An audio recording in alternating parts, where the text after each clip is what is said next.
So today we're replacing 3 components on this 80% train furnace. I'm going to be replacing the igniter, flame sensor, and the capacitor. This is sort of like your battery of the system. This is sort of like, I don't know, your eyes for the system, you could say. This is just letting the system know, hey, flames are present and it's going the right way. And then this is going to be your hot surface igniter. So the igniter is located right there.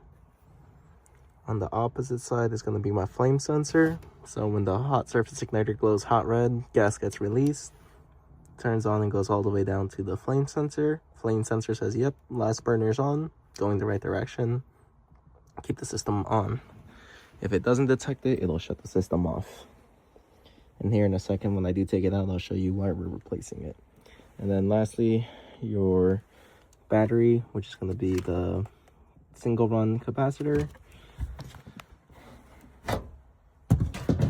It's going to go right there. And just like a car battery, it is weak. So because it's weak, the system won't turn on.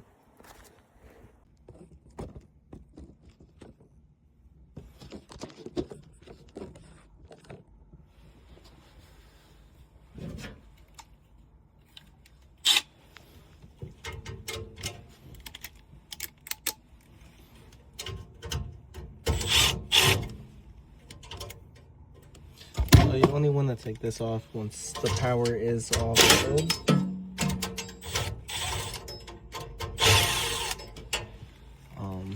Just to be super safe and so that you don't shock yourself or short circuit anything in the system. Now the reason why you want to replace this is that hot spot right there that goes all the way to the back. So just so you can compare the new one with the old one.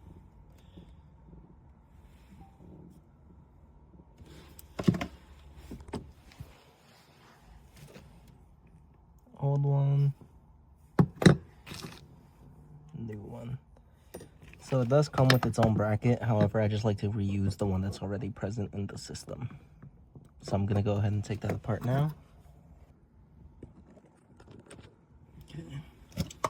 So take the screw off. Old one slides out. New one slides back on.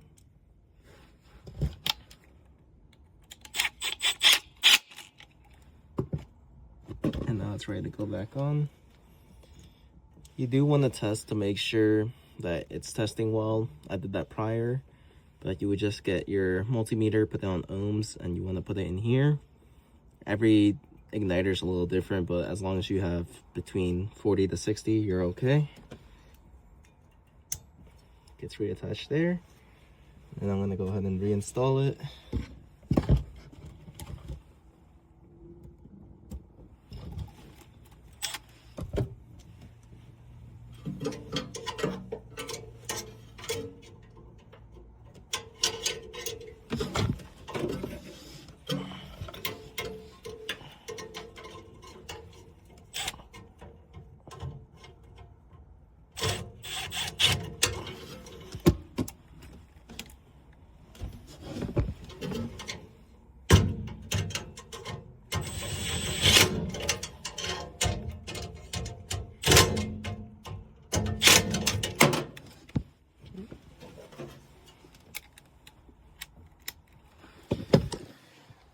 So now I got igniter back in there.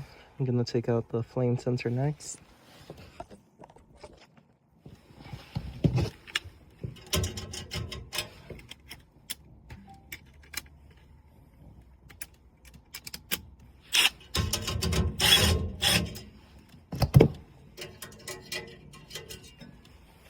Take your time when you do first start. Last thing you want to do is nick any wires or anything. Same thing here. So the camera focus. You can see how charred and how the metal's starting to get ate away. So that's not what you want. You want a Nice and clean one.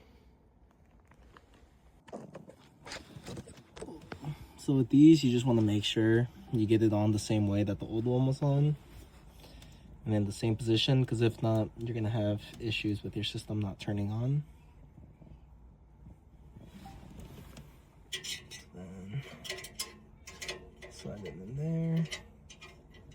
Put it in.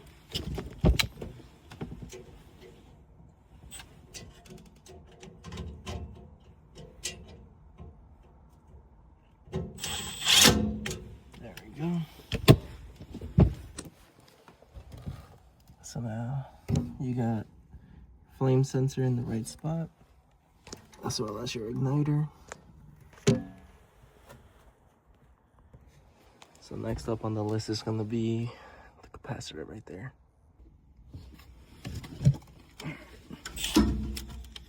So with this, again, you want to make sure power is killed. If not, you're definitely going to feel it.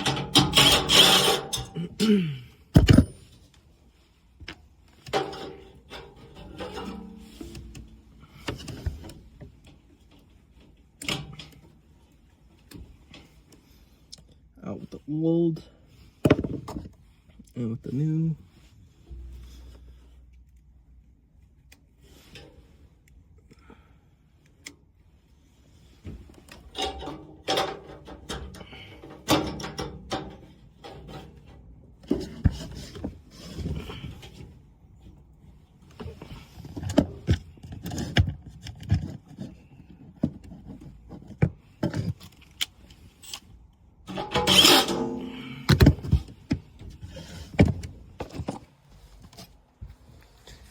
There you go.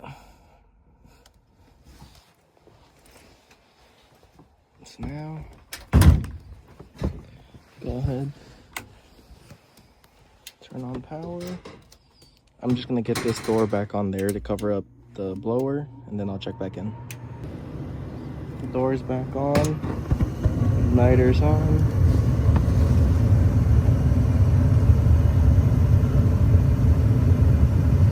Flames are on and they didn't turn off, so once your system's on and running for about 5-10 seconds, you know everything's running fine, because flame sensor, if it had any issues, it would have turned the system off by now. If the igniter had any issues, it wouldn't have even started. And same thing with the capacitor. Had it had any issues, system wouldn't have started. So job well done.